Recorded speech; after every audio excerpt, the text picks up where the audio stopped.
Friends, దేశ నాయకుడు అకాల మృతి, హెలికాప్టర్ కి ప్రమాదం అంటూ వార్తలు అయితే వస్తున్నాయండి. దీనికి సంబంధించి చెప్పడానికి వీడియో చేయడం జరుగుతుంది.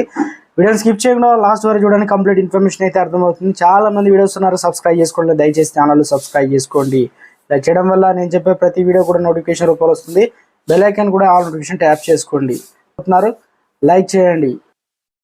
చిలీలో దారుణం జరిగింది. మాజీ అధ్యక్షుడు సెబాస్టియన్ పినరే మంగళవారం మధ్యాహ్నం దేశంలోని దక్షిణ ప్రాంతంలో జరిగిన హెలికాప్టర్ ప్రమాదంలో మరణించినట్లు అతని కార్యాలయం ఒక ప్రకటన కూడా విడుదల చేసింది.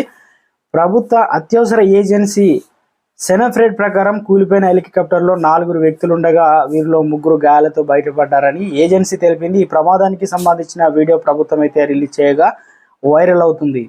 కన్జర్వేటివ్ పార్టీకి చెందిన పినరే మొదటిసారిగా 2010 నుంచి 2014 వరకు, రెండోసారి 2018 నుంచి 2023 వరకు దేశ అధ్యక్షుడు పదవిలో ఉన్నారు. ఆయన మృతి పట్ల దక్షిణ అమెరికా దేశ నేతలతో పాటు పలువురు ఇతర దేశాల అధినేతలు సంతాపం వ్యక్తం చేశారు. బిలియనియర్ అయిన పినరే చిలీలో అత్యంత ధనికుల్లో ఒకరు కావడం విశేషం. ఫ్రెండ్స్, ఇది మనకు మంగళవారం రోజు అయితే వార్త అయితే రావడం జరిగింది. దేశంలో అధ్యక్షుడు మరణించడంతో దేశాధినేతలు అయితే తీవ్ర ఆందోళన, ఇంకా కన్జర్వేటివ్ పార్టీకి సంబంధించిన నేతలు కూడా తీవ్ర ఇబ్బందులు అయితే ఉన్నారు. హెలికాప్టర్లో ప్రమాదం అయితే జరిగింది. ఆయన ఒక్కరే చెందారు మృతి, 4 అయితే తీవ్ర గాయాలు చెందారు.